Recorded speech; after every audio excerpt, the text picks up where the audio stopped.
These are things that I think every high schooler or even middle schooler should learn, and these things will help you. I'm sure that they helped me, and they helped me become a better student academically and a more productive person personally. I know that's kind of a mouthful, but I hope this video will help you focus on things that you should and leave things that don't help you at all.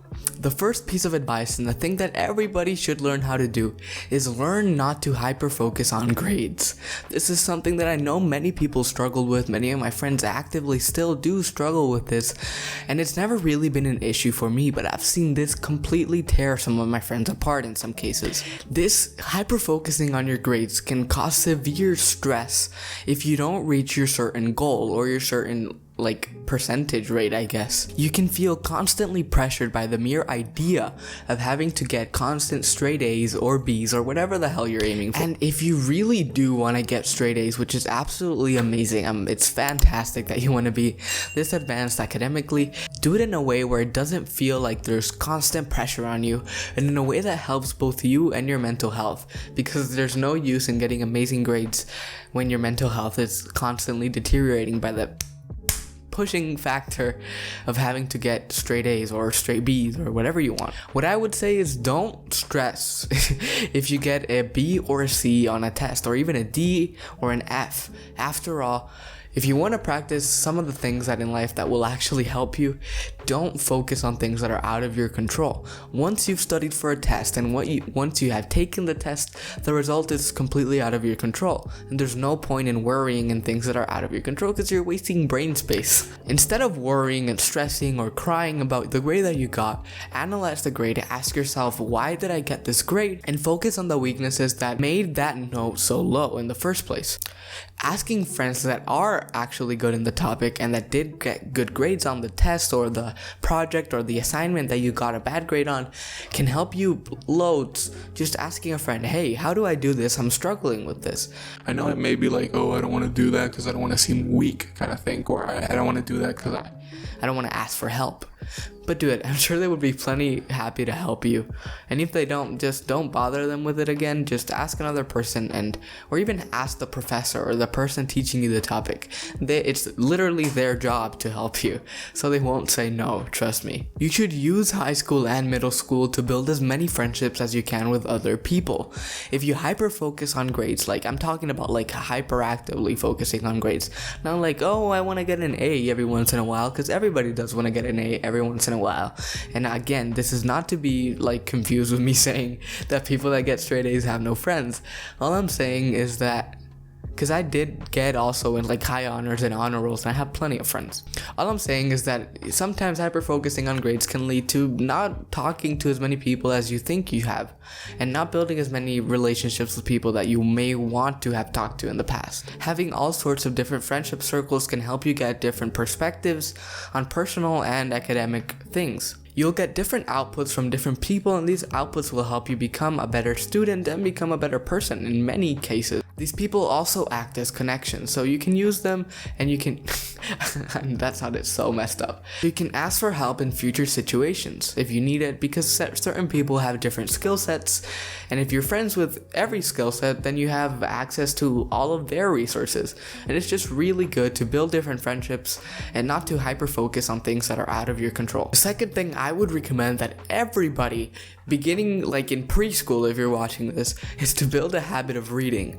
I built an identity of not reading since I was young, since I finished the Diary of a Wimpy Kid series. For a couple years I didn't touch a book, and it's because I had built this identity that, well, I don't like reading, when in reality I actually did enjoy it. And I remember really enjoying those old Diary of a Wimpy Kid books and those old Magic Treehouse books, and I built this identity of not reading because I guess I thought it wasn't cool or something. I don't know. Reading helps you in many different ways. It helps you understand complicated words that other people don't understand the meaning of. And most importantly, if you read out loud to yourself, which is something people do to practice their reading skills, you can develop a better reading voice, and you can also develop the ability to read words seamlessly and not stutter during your reading, which is a good skill to have, not only when you get called on in English class to read a page out of whatever book you're reading, but also when you're giving a speech or you're giving a presentation. Stuttering over your words isn't really a good look, and most people get docked points for doing that kind of stuff.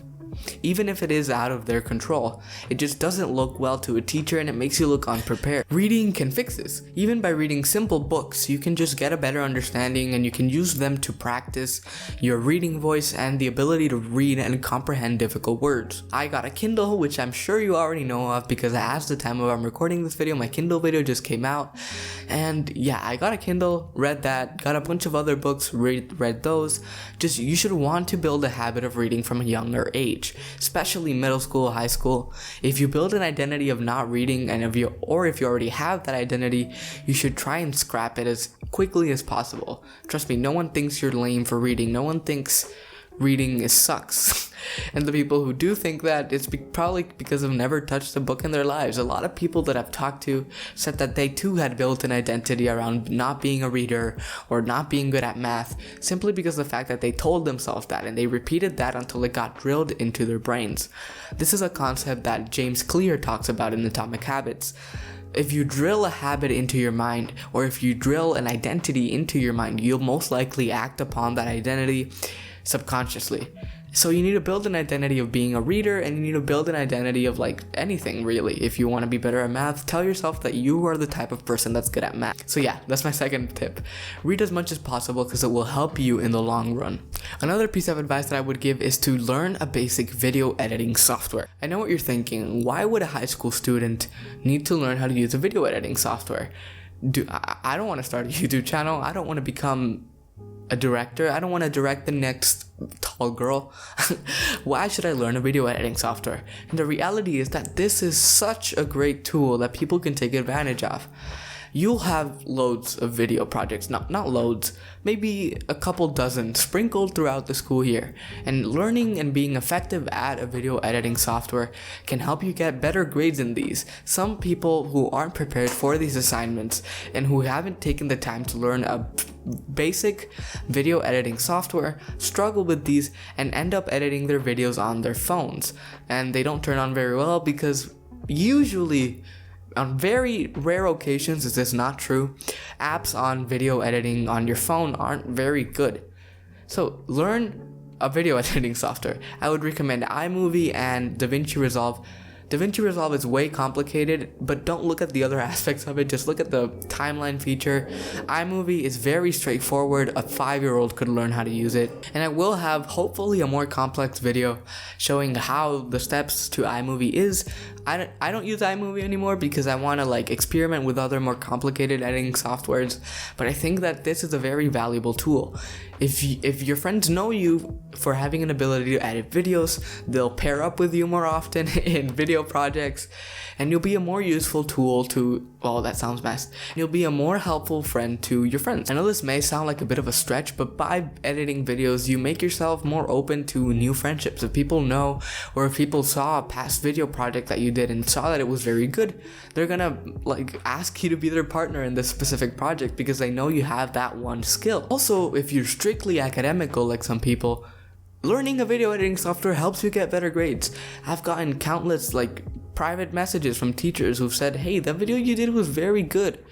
I'll give you a couple bonus points. Maybe not even the bonus points, just a nice comment can help boost your self-esteem or make you like feel proud of the work you did, because learning a video editing software isn't that hard at all. So anybody can do it. And why not? I mean, it's a valuable tool in college because then they'll ask you to do like more advanced video essays. It'll help you in high school because you'll get video presentations, and it's just an all-around nice skill to have. Hydrate yourself, kids. The other tip that I would give is to learn how to ask good questions. Formulating questions is something many kids are scared out of, including me. I still need to get a little bit better at doing this. I need to be less scared of asking questions to teachers. Many people view asking questions as admitting that they're bad at the topic, which isn't true. If you look at the smarter students and if you look at the students that get the better grades, most likely they're constantly asking teachers questions to improve upon their comprehension of the topic. It's a stereotype that doesn't really work because it's the literal opposite. If you formulate good questions, you'll not only be helping yourself understand the topic better, but you'll also be helping your more shy classmates who don't like asking questions or don't feel like they want to ask questions clear the concept of the question in their mind. I know this may sound like a mouthful, but here's an example. Let's say you really want to understand how buoyancy works, and you don't know how it works, and it's an essential topic that you need to learn for physics. And then one of your friends also doesn't know what the hell buoyancy is, but they are too scared to ask the question. By you asking the question of what buoyancy is, you're helping yourself understand the topic better, but you're also helping that friend who was too scared to ask a question. They'll be relieved that you even managed to ask the question because they were too scared to do so. Also, asking questions serves as a good guidance to the teacher.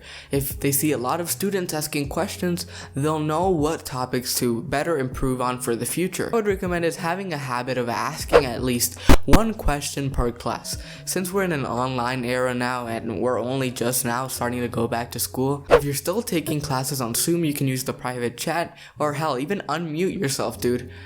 I still struggle to do this, and it's something that I need to improve on, and you should improve on it too. If you're really struggling with asking the teacher questions, you could ask them after class when everybody left. Asking the teacher after class helps them explain it in a more like confined way to you, and it also helps you have like a more one-on-one conversation with the teacher, and they'll most likely explain it better since you're doing it on your own time and not on borrowed time that the classroom has. The last tip, and this is possibly the most vital one, is to be organized. Have a clean locker, have a clean calendar. I'll have a very in-depth video about this coming very soon, and this is just like the rough part of it.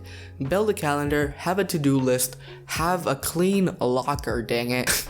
People who have dirty lockers usually have worse grades. That's just from personal experience. Like, if you pass by the locker room of a really smart person, it'll most likely, like 85% of the time, be one of the cleanest things you've ever seen.